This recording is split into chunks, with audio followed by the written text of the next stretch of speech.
Ma sambuddhassa Namo tassa bhagavato arahato samma sambuddhassa Namo tassa bhagavato arahato samma sambuddhassa Buddhaṃ Dhammaṃ Saṅghaṃ Namasami.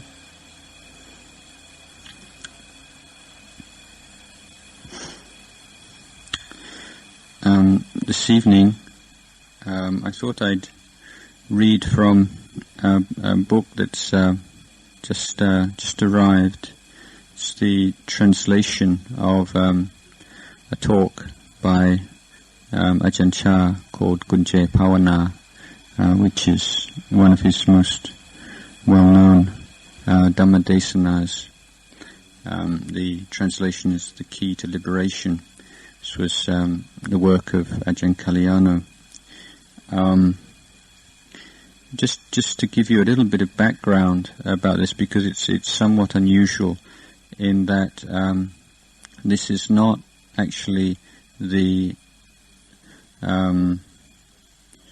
translation of the transcription of a talk given by Ajahn Chah. This talk was given in, I think, about 1967. This was the year that, in fact, that Ajahn Sumedho arrived at Wat Pa Pong, and the same year that Ajahn Sumedho arrived, there also arrived Ajahn Mahamon, who, if you remember, we went to pay respects to him at the beginning of Pansa. He's now one of the most senior monks in our tradition. That was a very special year for Wat Pa Pong, in that with the arrival of Ajahn Sumedho, the first Western monk.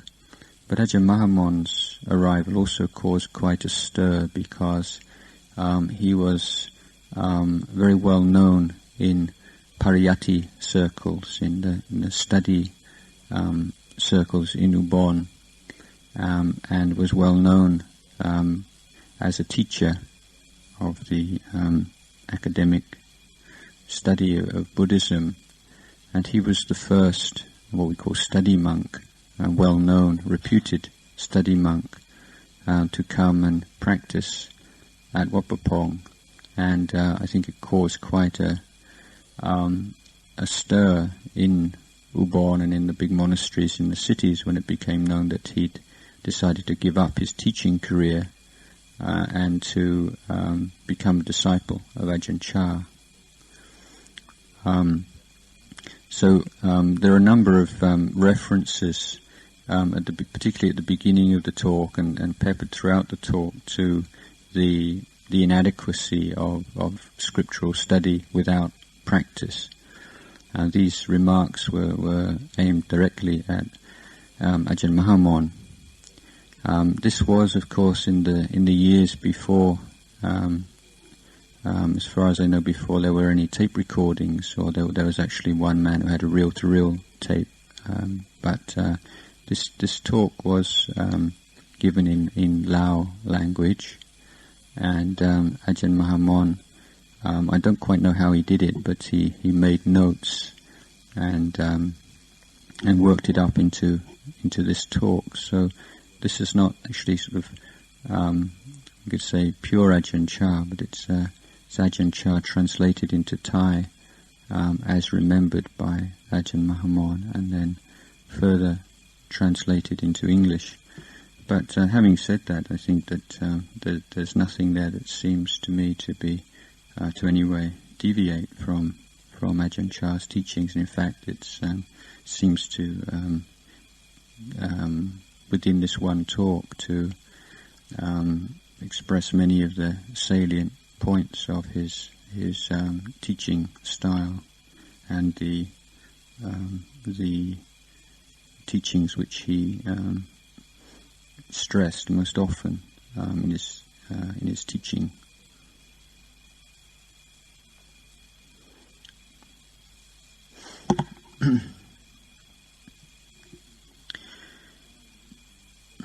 In Buddhism, the primary reason we study the Dhamma is to find the way to transcend suffering and attain peace. Whether you study physical or mental phenomena, the citta, or the mind or consciousness, or cetasika, the mental factors, it is only when you make liberation from suffering your ultimate goal, rather than anything else, that you will be practicing in the correct way. This is because suffering and its causes already exist right here and now. As you contemplate the cause of suffering, you should understand that when that which we call the mind is still, it's in a state of normality.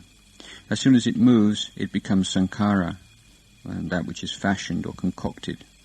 When attraction arises in the mind, it is sankhara. When aversion arises, it is sankhara. If there is desire to go here and there, it is sankhara. As long as you are not mindful of these sankharas, you will tend to chase after them and be conditioned by them. Whenever the mind moves, it becomes samuti sankhara, enmeshed in the conditioned world at that moment. And it is these sankharas, these movements of the mind, which the Buddha taught us to contemplate. Whenever the mind moves, it is aniccaṃ, impermanent, dukkhāṃ, suffering, and anattā, not self. The Buddha taught us to observe and contemplate this.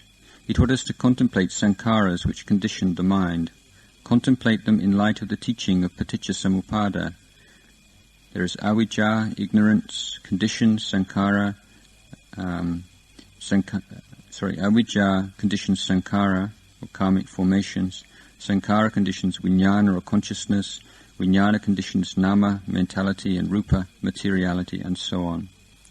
You have already studied and read about this in the books, and what's set out there is correct as far as it goes. But in reality, you're not able to keep up with the process as it actually occurs. It's like falling out of a tree. In a flash, you've fallen all the way from the top of the tree and hit the ground, and you've no idea how many branches you passed on the way down. When the mind experiences a mind object and is attracted to it, all of a sudden you find yourself experiencing a good mood without being aware of the causes and conditions which led up to it. Of course, on one level the process happens according to the theory described in the scriptures, but at the same time it goes beyond the limitations of the theory. In reality, there are no signs telling you that now it's avijja, now it's sankhara, then it's vijñāna, now it's nama rupa, and so on. These scholars who see it like that don't get the chance to read out the list as the process is taking place. Although the Buddha analyzed one moment of consciousness and described all the different component parts, to me it's more like falling out of a tree. Everything happens so fast you don't have time to reckon how far you've fallen and where you are at any given moment. What you know is that you've hit the ground with a thud, and it hurts. What takes place in the mind is similar. Normally when you experience suffering, all you really see is the end result, that there is suffering, pain, grief and despair present in the mind. You don't really know where it came from. That's not something you can find in the books. There's nowhere in the books where the intricate details of your suffering and its causes are described. The reality follows along the same course as the theory outlined in the scriptures, but those who simply study the books and never get beyond them are unable to keep track of these things as they actually happen in reality. Thus the Buddha taught to abide as that which knows, and simply bear witness to that which arises. Once you've trained your awareness to abide as that which knows, and have investigated the mind and developed insight into the truth about the mind and mental factors, you'll see the mind as anatta, or not self. You'll see that ultimately all mental and physical formations are things to be let go of, and it'll be clear to you that it's foolish to attach or give undue importance to them. The Buddha didn't teach us to study the mind and mental factors in order to become attached to them. He taught simply to know them as aniccaṃ, dukkhāṃ, anattā. The essence of Buddhist practice, then, is to let them go and lay them aside. You must establish and sustain awareness of the mind and mental factors as they arise. In fact, the mind has been brought up and conditioned to turn and spin away from this natural state of awareness, giving rise to sankhara, which further concoct and fashion it. It has therefore become accustomed to the experience of constant mental proliferation and of all kinds of conditioning, both wholesome and unwholesome. The Buddha taught us to let go of it all, but before you can begin to let go, you must first study and practice. This is in accordance with nature, the way things are. The mind is just that way. Mental factors are just that way. This is just how it is. Consider the Noble Eightfold Path, which is founded on panya, or right view. If there is right view, it follows that there will be right intention, right speech, right action, right livelihood, and so on. These all necessarily involve mental factors which arise out of the knowing. The knowing is like a lantern. If there is right knowing, it will pervade every aspect of the path, giving rise to right intention, right speech, and so on, just like the light from a lantern illuminating the path along which you have to travel. In the end, whatever the mind experiences, it must arise from the knowing. If this mind didn't exist, the knowing couldn't exist either. These are the essential characteristics of the mind and mental factors. All these things are mental phenomena. The Buddha taught that the mind is the mind. It's not a living being, a person, a self, an us, or a them. The Dhamma is simply the Dhamma. It's not a living being, a person, a self, an us, or a them. There's nothing which is substantial. Whatever aspect of this individual existence you choose, whether it's Vedana, feelings, or Sanya, perception, for example, it all comes within the range of the 5 khandhas, or aggregates, so it should be let go of. Meditation is like a plank of wood. Let's say Vipassana is one end of the plank and Samatha is the other. If you were to pick the plank up, would just one end come up, or would both of them? Of course, when you pick up the plank, both ends come up together. What is Vipassana? What is Samatha? They are the mind itself. At first the mind becomes peaceful through the practice of Samatha, through Samadhi. By developing Samadhi, you can make the mind peaceful. However, if the peace of Samadhi disappears, suffering arises. Why does suffering arise? Because the kind of peace which comes through Samatha is itself samudaya, the noble truth of the origin of suffering. It's a cause for suffering to arise. Even though a certain state of peace has been attained, the practice is not yet finished. The Buddha saw from his own experience that this isn't the end of the practice. The process of becoming is not yet completely exhausted. The conditions for continued birth still exist. The practice of the holy life is still incomplete. Why? Because suffering still exists. The Buddha thus took up the calm of samatha and continued to contemplate it, investigating to gain insight until he was no longer attached to it. Such calm is one kind of sankhara, and is still part of the world of conditions and conventions. Attaching to the calm of samatha means attaching to the world of conditions and conventions. And as long as you're attached to conditions and conventions, you're attached to becoming and birth. That act of taking delight in the tranquility of samatha is becoming and birth. When that restless and agitated thinking disappears through the practice of samatha, the mind attaches to the resultant peace, but it's another form of becoming. It still leads to further birth. The cycle of becoming and birth arose again, and of course the Buddha was immediately aware of it. The Buddha went on to contemplate the causes behind becoming and birth. As long as he was unable to completely comprehend the truth of this matter, he continued to use the tranquil mind as a means to penetrate deeper and deeper with his contemplation. He reflected upon all formations that arose, whether peaceful or agitated, until eventually he saw that all conditions are like a lump of red-hot iron. The 5 khandhas are just like this. When a piece of iron is glowing red-hot all over, is there any part of it you can touch without getting burnt? Can there be anywhere at all which is cool? If you tried touching it on the top, the sides, underneath, or anywhere, would you be able to find a single spot which was cool? Obviously, there wouldn't be a cool place anywhere, because that lump of iron is red-hot all over. Similarly, each of the 5 khandhas is as if red-hot to the touch. It's a mistake to attach to calm states of mind or think that the calm is you, or that there is a self which is calm.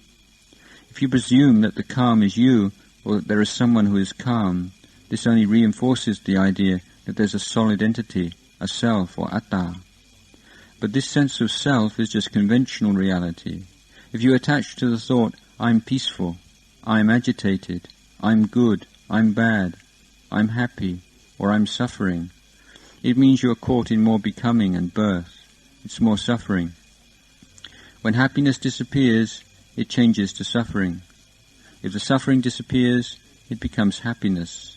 And you get caught endlessly spinning around between happiness and suffering, heaven and hell, unable to put a stop to it. The Buddha observed that his mind was conditioned in this way, and reflected that the causes for becoming and birth were still present, and the practice was still unfinished. As a result, he deepened his contemplation of the true nature of sankharas. Because a cause exists, there is accordingly birth and death, and these characteristics of movement back and forth in the mind. He contemplated this repeatedly to see clearly the truth about the five khandhas. All physical and all mental phenomena and everything that the mind thinks are sankharas. The Buddha taught that once you have discerned this, you'll let them go. You'll naturally give them up. These things should be known as they are in reality. As long as you don't know things in accordance with the truth, you have no choice but to suffer. You can't let go of them. But once you've penetrated the truth and understand how things are, you see these things as deluding. This is what the Buddha meant when he explained that really the mind which has seen the truth of the way things are is empty. It is inherently unentangled with anything. It isn't born belonging to anyone, and it doesn't die as anyone's. It is free. It is bright and radiant, free from any involvement with external affairs and issues. The reason it gets entangled with external affairs is because it's deluded by sankharas and the very sense of self. The Buddha thus taught us to look carefully at the mind. In the beginning, what was there? There was really nothing there. The process of birth and becoming and these movements of mind weren't born with it, and they don't die with it. When the Buddha's mind encountered pleasant mind objects, it didn't become delighted with them. Contacting disagreeable mind objects, he didn't become averse to them, because he had clear knowledge and insight into the nature of the mind. There was the penetrating knowledge that all such phenomena have no real substance or essence to them. He saw them as anicca, dukkha, anatta, and maintained this deep and profound insight throughout his practice. It is the knowing which discerns the truth of the way things are. The knowing doesn't become delighted or sad with things. The condition of being delighted is birth, and the condition of being distressed is death. If there is death, then there must be birth. If there is birth, there must be death. This process of birth and death is vata, the cycle of birth and death, which continues on endlessly. As long as the mind of the practitioner gets conditioned and moved around like this, there need be no doubt as to whether the causes for becoming or rebirth still remain. There is no need to ask anyone. The Buddha thoroughly contemplated the characteristics of sankharas, and as a result could let go of sankharas and each of the five khandhas. He became an independent observer, simply acknowledging their existence and nothing more. If he experienced pleasant mind objects, he didn't become infatuated with them, but simply watched and remained aware of them. If he experienced unpleasant mind objects, he didn't become averse towards them. Why was that? Because he had discerned the truth, and so the causes and conditions for further birth had been cut off. The conditions supporting birth no longer existed. His mind had progressed in the practice to the point where it had gained its own confidence and certainty in its understanding. It was a mind which was truly peaceful, free from birth, aging, sickness, and death. It was that which was neither cause nor effect, nor dependent on cause and effect. It was independent of the process of causal conditioning. There were no causes remaining, they were exhausted. His mind had transcended birth and death, happiness and suffering, good and evil. It was beyond the limitation of words and concepts. There were no longer any conditions which would give rise to attachment in his mind. Anything to do with attachment to birth and death and the process of causal conditioning would be a matter of the mind and mental factors. The mind and mental factors do exist as part of reality. They truly exist in conventional reality. But the Buddha saw that however much we know about them or believe in them, it's of little real benefit. It's not the way to find real peace. He taught that once you know them, you should put them down, renounce them, let them go. Because the mind and mental factors are the very things which lead you to both that which is wrong and that which is right in life. If you're wise, they can lead you to what is right. If you're foolish, they lead you to what is wrong. The mind and mental factors are the world. The The Buddha used the things of the world to observe the world. Having observed the way things are, he came to know the world, and described himself as being lokavidu, one who clearly knows the world. Samatha and vipassana must be developed in yourself before you can really know the truth. It's possible to study from the books to gain theoretical knowledge of the mind and mental factors, but you can't use that kind of knowledge to actually cut off greed, hatred and delusion. You've only studied about the external characteristics of greed, hatred and delusion, and are simply describing the different features of the defilements. Greed is like this, hatred is like that, and so on. You only know as much as their external qualities and superficial appearance, and can only talk about them on that level. You might have developed some awareness and insight, but the important thing is that when the defilements actually arise in the mind, does it fall under their control and take on their features? For instance, when you encounter an undesirable mind object, a reaction will occur, which leads to the mind taking on certain qualities. Do you attach to that reaction? Can you let go of your reaction? Once you become aware of aversion that has arisen, does that which knows store that aversion in the mind? Or having seen it, is that which knows able to let it go immediately? If having experienced something you dislike, you still store up aversion in the mind, you must take your practice back to square one. Because you're still at fault, the practice is still not perfect. If it reaches the point of perfection, the mind will automatically let things go. Look at the practice in this way. You really have to look deeply into your mind for the practice to become paccattang. If you try to describe the mind and mental factors in terms of the number of separate moments of consciousness and their different characteristics in accordance with the theory, it still wouldn't be nearly enough. The truth has much more to it than this. If you're really going to learn about these things, you must gain clear insight and direct understanding to penetrate them. If you don't have any true insight, how will you ever get beyond the theory? There's no end to it. You would have to keep studying it indefinitely. Thus the practice is the most important thing. In my own practice, I didn't spend all my time studying the theoretical descriptions of the mind and mental factors. I watched that which knows. When the mind had thoughts of aversion, I asked, why is there aversion? If there was attraction, I asked, why is there attraction? This is the way to practice. I didn't know all the finer points of theory or go into a detailed analytical breakdown of the mind and mental factors. I just kept prodding at that one point in the mind, till I was able to settle the whole issue of aversion and attraction and make it completely vanish.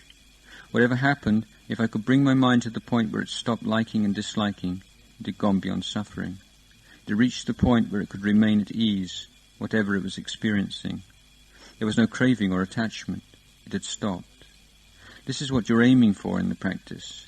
If other people want to talk a lot about the theory, that's their business. In the end, though, however much you talk about it, the practice has to come back to this point. Even if you don't talk much about it, the practice still comes back to this point. Whether you proliferate a lot or a little, it all comes back to this. If there is birth, it comes from this. If there is extinction, this is where the extinction occurs. However much the mind proliferates, it doesn't make any difference. The Buddha called this place that which knows. It has the function of knowing according to the truth of the way things are. Once you have really discerned the truth, you automatically know the way the mind and mental factors are. The mind and the mental factors constantly deceive you, never letting up for a moment. When studying the books, you're merely studying the external form of this deception. At the same time as you're studying about these things, they're deceiving you. There's no other way of putting it. Even though you're aware of them, they're still deluding you right at that moment. This is the way it is. The Buddha didn't intend that you should only know about suffering and the defilements by name. His aim was for you to actually find a way of practice which will lead you to transcend suffering.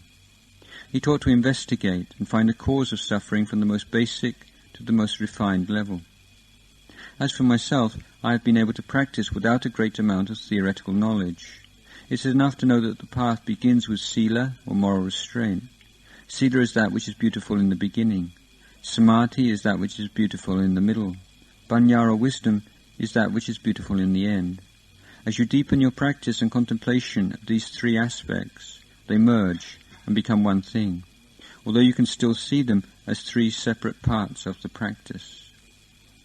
As a prerequisite for training in sila, panya must actually be there, but we usually say that the practice begins with sila. It's the foundation. It's just that panya is the factor that determines just how successful and complete the practice of sila is.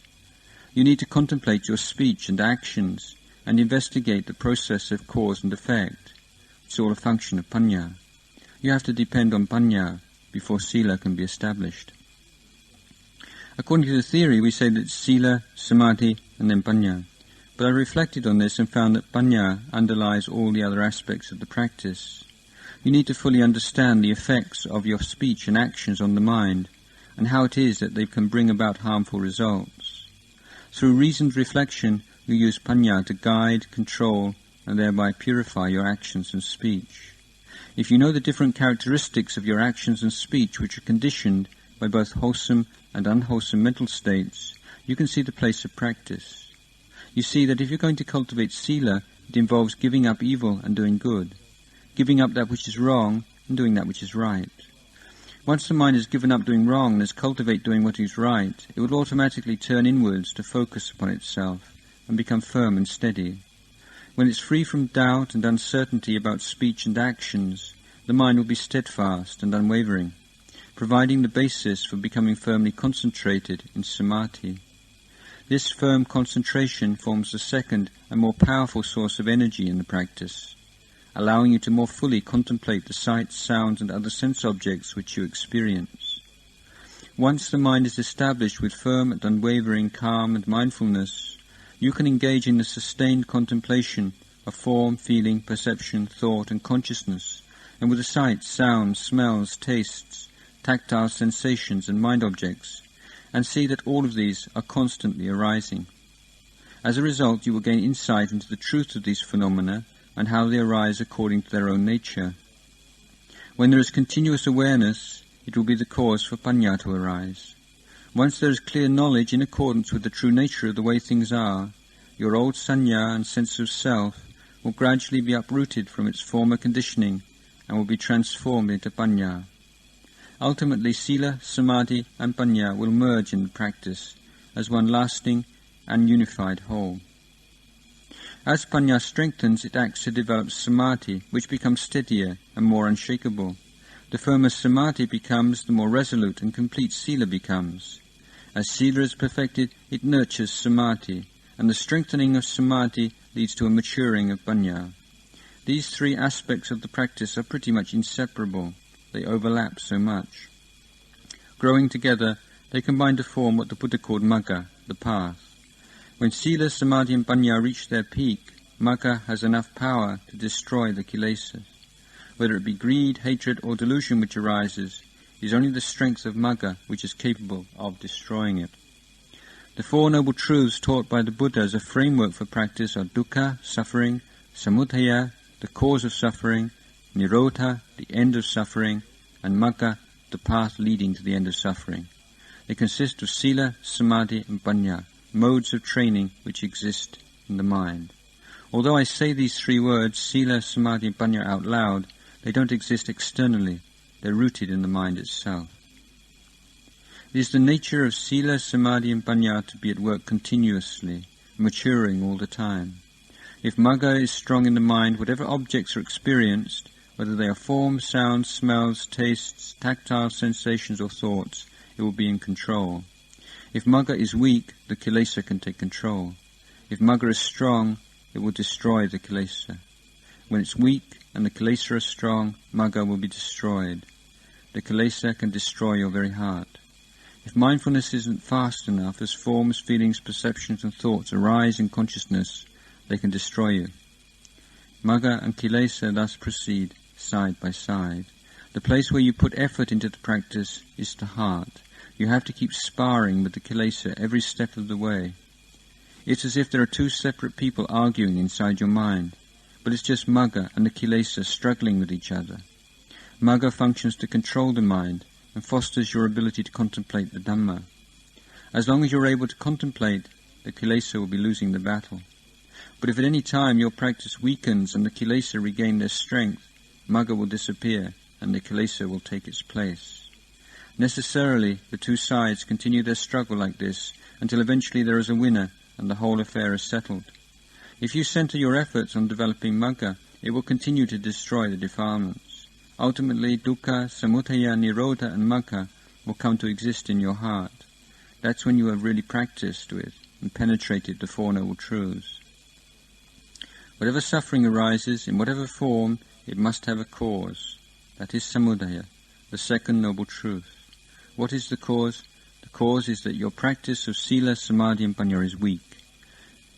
When the path is weak, the defilements can take hold of the mind. When they do take over the mind, they become samudaya, and inescapably give rise to different kinds of suffering. If suffering arises, it means that the aspect which is able to extinguish suffering has disappeared. The factors which give rise to Magga are sila, samadhi and panya. When they have reached their full strength, the practice of Magga will advance inexorably and will destroy samudaya, that which is able to cause suffering in the mind. It is then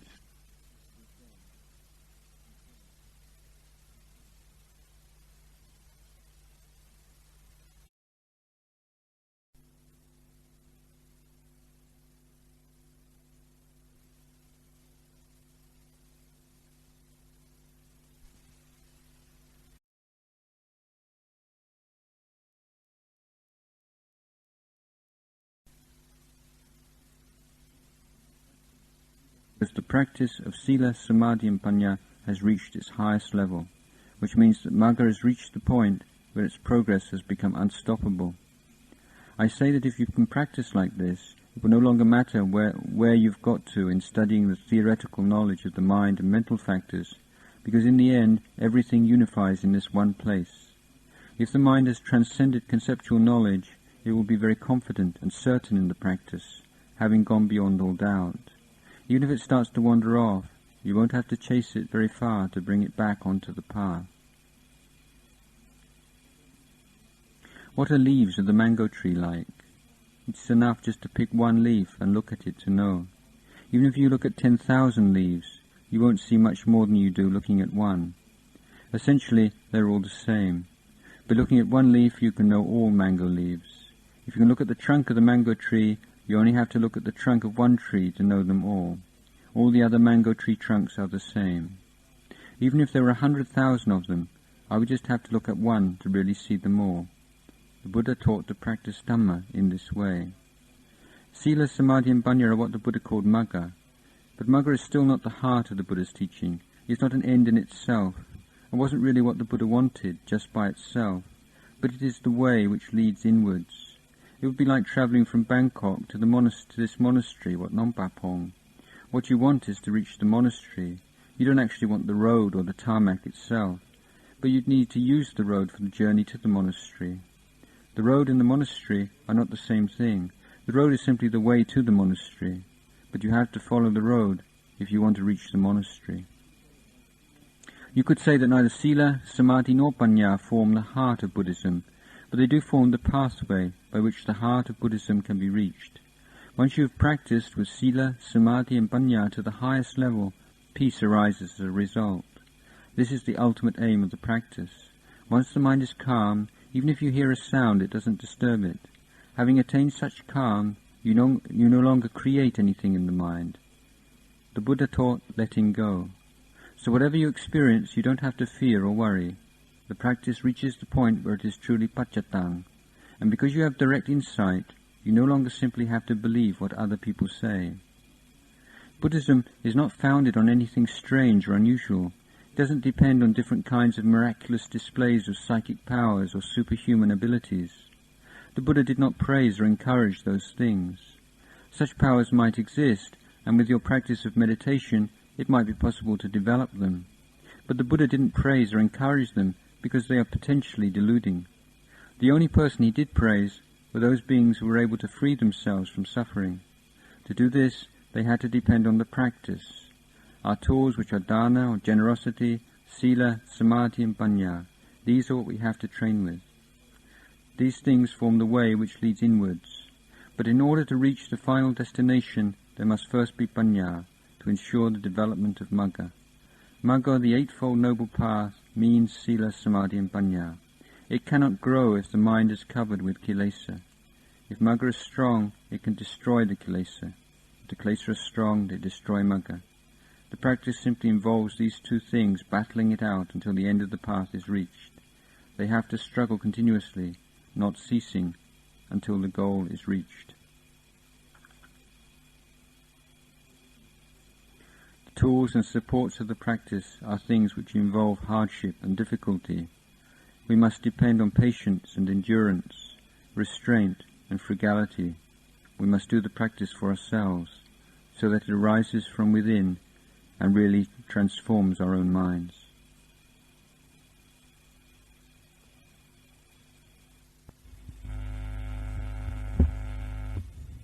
There's a few teachings from Ajahn Chah about meditation.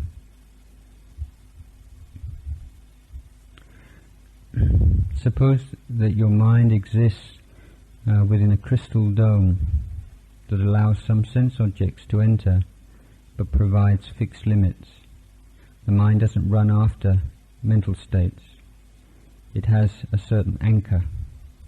This is called Upajjhara Samadhi. After the mind has dwelt in complete calm for a sufficient time, it withdraws to Upajjhara Samadhi, where it contemplates external expressions in order to give rise to wisdom. This process is a little hard to grasp because it looks so similar to mental proliferation, and when thoughts arise, you may think that your mind is no longer calm. In fact, the thoughts and the perceptions that occur at this time arise within the calm. Investigation that takes place within the calm does not disturb it. Sometimes the body may be taken up for investigation.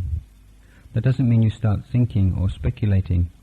It occurs spontaneously. There is awareness within the calm, calm within awareness. If it was merely mental proliferation, it would not be calm.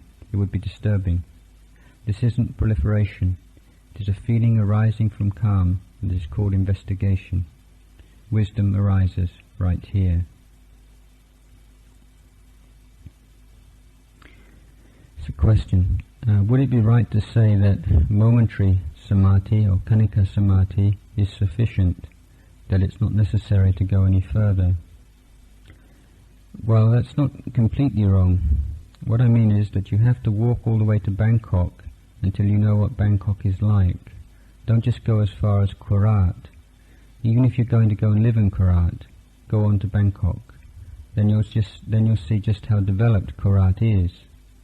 Go all the way to Bangkok, and then you'll go through Ubon, Korat and Bangkok. So is Samadhi. If your mind will go all the way, then let it, so that it can know the whole Samadhi lineage. Neighbourhood Samadhi, Upajjhara Samadhi, is the same as only going as far as Korat. Question. So Appana Samadhi is further, is beyond Upajjhara Samadhi. Yes, Upajjhara only goes as far as Korat, but it travels around.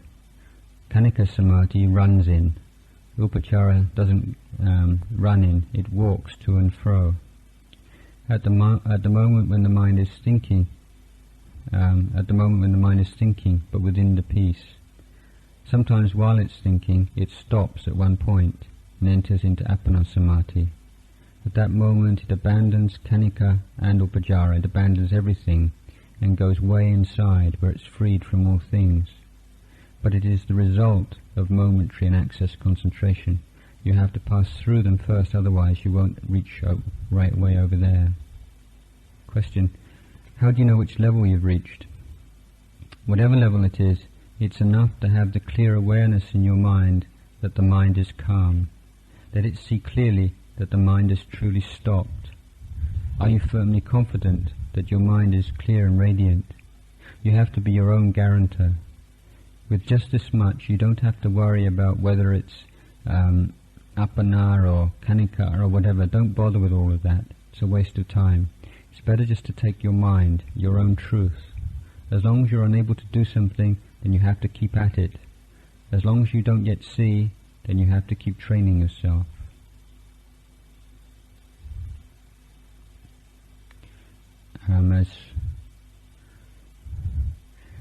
Samatha means peace, tranquility, serenity. vipassana, clear seeing, insight, is a synonym for wisdom. These two terms are found in Buddhist meditation texts and become subject of some controversy. Disagreements tend to center on the question as to the relationship between them, most particularly as to the extent to which samatha has to be developed before vipassana can occur. Some teachers stress samatha and others vipassana. Ajahn Chah largely avoided this debate by refusing to make a hard and fast distinction between them or to give either one precedence. He was more concerned to point out the relationship between them and their connections with other qualities. He says, he usually calls samatha samadhi and vipassana wisdom. So he says samadhi and wisdom have to go hand in hand. The terms calmed mind and calmed defilements were Ajahn Chah's own creation, and he was fond of using them in the place of samatha and vipassana. So he says in samatha the sangop jit and vipassana is sangop gilet. These are two terms he used. Speaking of samatha, it is what is called the pacification of the mind. When you practice meditation, then you pacify the mind. But its life is short. That's where there's disease. It can't withstand a lot of things going on. So you have to go to a quiet place and pacify your mind. But the defilements are still there. They haven't been pacified.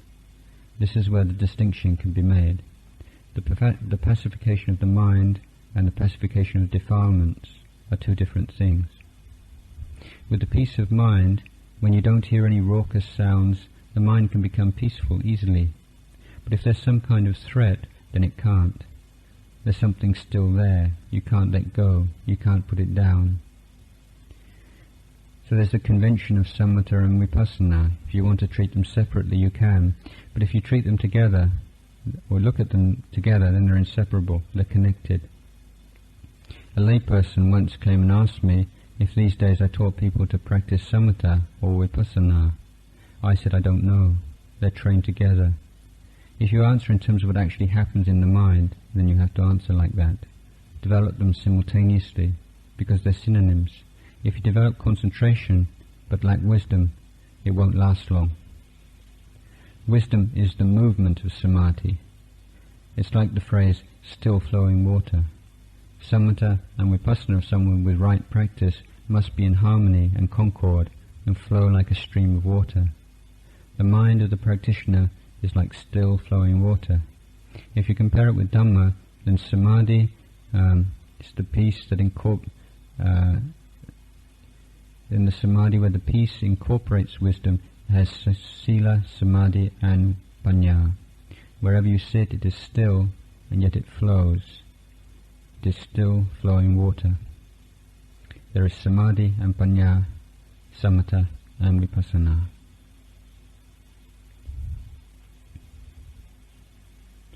A mind which is sufficiently imbued with peace, free from hindrances, in a state called kamaniya, or the workable state, Ajahn Chah would usually suggest taking up mindfulness of the body as the object of investigation, using the 32 parts of the body, or else the first 5, head hair, body hair, nails, teeth and skin, or whichever part suits one. And he says, it's not necessary to visualize a lot of things. We just visualize things that will give rise to wisdom. We need to look from the head right down to the soles of the feet, from the soles of the feet up to the head. What is this? How real is it? Why do people attach to it so tenaciously? Why are we so concerned about it? What's the reason? What does this body consist of? We investigate all these things until we see them according to truth as just this much. As soon as you see that, understand that, then attachment withdraws. That grasping onto things as, oh, I love this so much, or I hate that so much, recedes.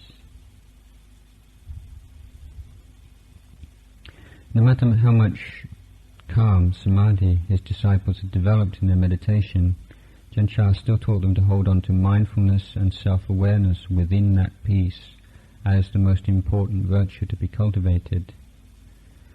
A common question for meditators who have developed strong concentration is what they should do next. Ajahn Chah said, look after what you've already developed and intensify your mindfulness. If you give more importance to mindfulness than to anything else, then you won't go wrong. It is the correct way to put forth effort. If your mindfulness is still not fully matured, you must try to increase it so that you have the measure of everything that occurs in your mind. Whenever mindfulness becomes clear and bright, then knowledge will arise, because wisdom depends on this awareness of whatever passes through your mind. So that's it. If you have mindfulness, it will give birth to wisdom, and you'll clearly see and understand. If you've no mindfulness, then you don't know where your mind has got to. Develop as much mindfulness as you can. It is of immense value in upholding your awareness and putting it on the path of peace. Mindfulness is the Buddha himself, in that it helps to support and caution us. We become Buddha-like when we have mindfulness, because the mind is awake, it knows, it sees, and it is restrained. Restraint and composure arise through mindfulness. Wherever defilements still lurk unseen, it's because the imperfection of mindfulness allows them to evade you. But whenever mindfulness becomes clear, then the mind, or your wisdom, becomes radiant. So don't give things any particular significance. Don't attach to ideas of self and other. Just keep putting forth effort. My advice is simply to carry on like that, and as long as nothing comes up, then don't investigate anything. Carry on normally as if you're walking along a road or sweeping. When you're sweeping your house, you keep going without looking around at anything else. It's only if someone calls your name and you know that there's some business to be seen to that you look up. Otherwise you just carry on with your sweeping. Similarly in meditation, only when something comes up should you investigate. Otherwise merely contemplate your present experience. Simply maintain the mindfulness to be aware of that. If nothing comes up, then rest at ease. But that doesn't mean just letting things go their way and ignoring them. There is care and attention. You're aware of whatever passes through the mind. But you don't need a lot of thinking and investigating. But when something impinges at one of the sense doors, and it in turn impinges on the mind, then keep watch on it. If you don't lose sight of it, you'll see it as just that much, and then you can return to where you were. Don't run away from that place, because if you do, before long, you'll find yourself carried off to heaven and hell. Be careful.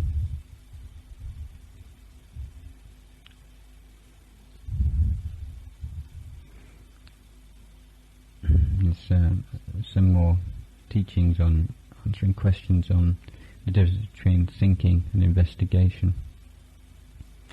Thought is one thing, and investigation another. With thinking, the mind is one is in a coarse state. It's just wandering without control. As soon as the mind becomes calm, a certain kind of awareness arises, which is very similar to thinking, but is not thinking.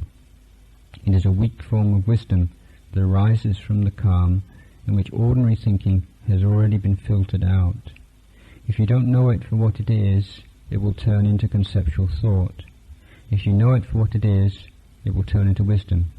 That is, it will look on anything that arises as impermanent, unsatisfactory, and impersonal. Proliferating about this and that is conceptual thought, and the knowledge that arises will be rooted in ignorance. The result of that knowledge of the way things are, vicca, is letting go. Seeing things as impermanent, unsatisfactory, and impersonal, you keep letting them go, and that is wisdom. Subsequently, it will become vipassana. The process has already begun. Question. While we're sitting, how do we distinguish between true wisdom and ignorance? If it's really wisdom, then you don't attach to its object. You're not irritated by the object. You see it as impermanent, unsatisfactory, and impersonal as a natural phenomenon. When defilement arises, it is touched by wisdom and disappears. If it's touched by ignorance, then you grasp onto it. There are two paths of meditation. The Buddha called the first liberation through concentration, or jeta vimutti, and the second, which is very quick, a liberation through wisdom, or panya vimutti. It's like two people looking at a design together for a few minutes. One of them understands the pattern straight away and can go away and reproduce it. This is Panya Vimutti. The other person, the Jeta Vimutti, has to sit and ponder about the details of the pattern and go back for further checks. So with Jeta Vimutti then you have to work with the mind a fair amount. You have to develop quite a lot of concentration. This first person doesn't need to do all that. He looks at the design, understands the principle, and then goes off and draws it himself. He has no doubts. Both paths reach the goal, but they have different characteristics.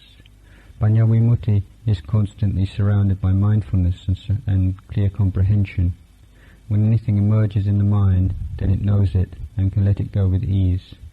The Jeta Vimutti person can't see things as they emerge in that way. He has to investigate them, which is also a valid path. Know your own character. In the first place, some people may not realize that there is samadhi present. You walk along looking, and samadhi, meaning firm stability of mind, is inherently present.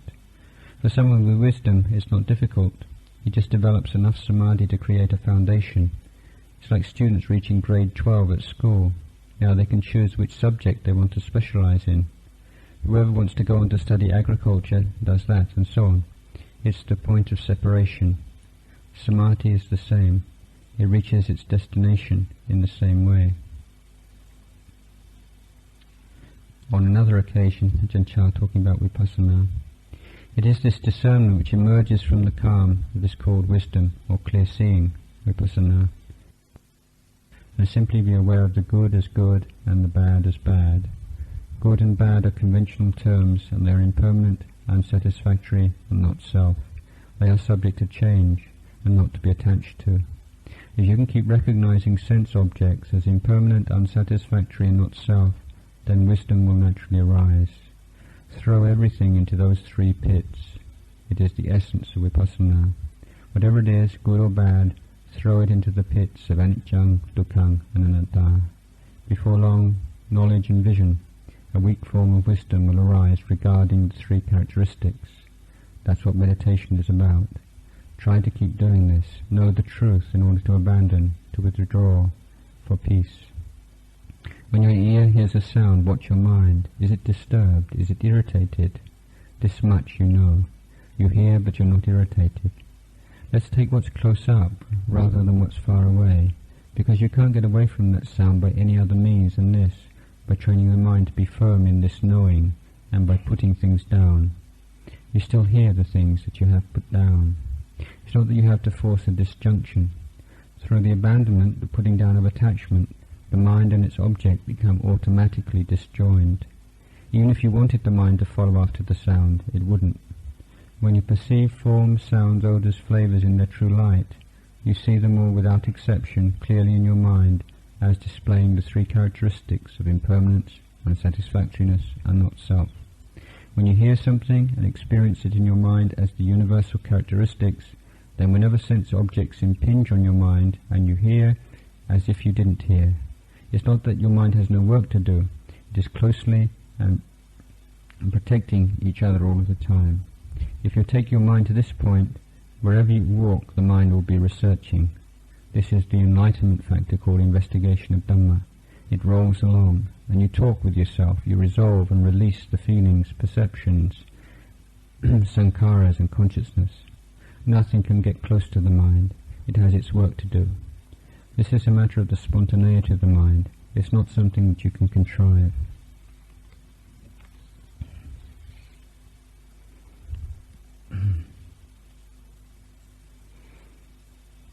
Look deeply. What is the present state of your mind? Simply stay with that awareness. If you keep that up, you will have a foundation. You will have mindfulness and clear comprehension, whether standing, walking, sitting, or lying down. If you see anything coming up, then just let it be. Don't attach to it. Liking and disliking, pleasure and pain, doubts and faith are all just the mind commentating, reflecting on its experience. Examine its results. Don't go putting labels on things. Know what they are. See everything that arises in the mind as merely a feeling, something impermanent, that having arisen, persists for a while and then ceases. Things are merely processes. There's no self, no real separation between others and ourselves. There's nothing that should be clung to. When wisdom sees the body and mind as natural phenomena, then it sees the ancient insignia. It sees the impermanence of the mind, the impermanence of the body. It sees the impermanence of pleasure and pain, love and hate. It sees that nothing is lasting. An illumination takes place, and then disenchantment sets in. Disenchantment with this body and mind. Disenchantment with things that arise and pass away and are unstable. You feel it wherever you are. When the mind is disenchanted, its sole interest is in finding the way out of those things. It doesn't want to be like that. It doesn't want to exist in that way. It sees the suffering inherent in the world, the suffering inherent in life. When the mind has entered this state, then wherever you sit, there's nothing but impermanence, unsatisfactoriness and not self. There's nowhere to take hold of anything anymore. If you sit at the foot of a tree, you hear a discourse from the Buddha. If you go to a mountain, you hear a discourse from the Buddha. You see all trees as just one tree. You see all creatures as one species. You see that nothing deviates from this truth, that all things come into existence, persist for a while, start to change, and then cease. So you see this world more clearly. You see this mind and body more clearly in the light of impermanence, more clearly in the light of unsatisfactoriness, more clearly in the light of not self. If you attach to things as being permanent and real, you immediately begin to suffer. If you see mind and body as being natural phenomena, then you won't cling to them and you won't suffer. Wherever you go, you'll have wisdom. Even if you see a tree, wisdom will discern its nature. If you look at grass or an insect, wisdom will be present. Everything will converge at the one point of instability. This is the unchanging truth, the way things are. Where does permanence lie? It lies just in the fixity of things being that way. There's nothing more than that. With this vision, you reach the end of the path.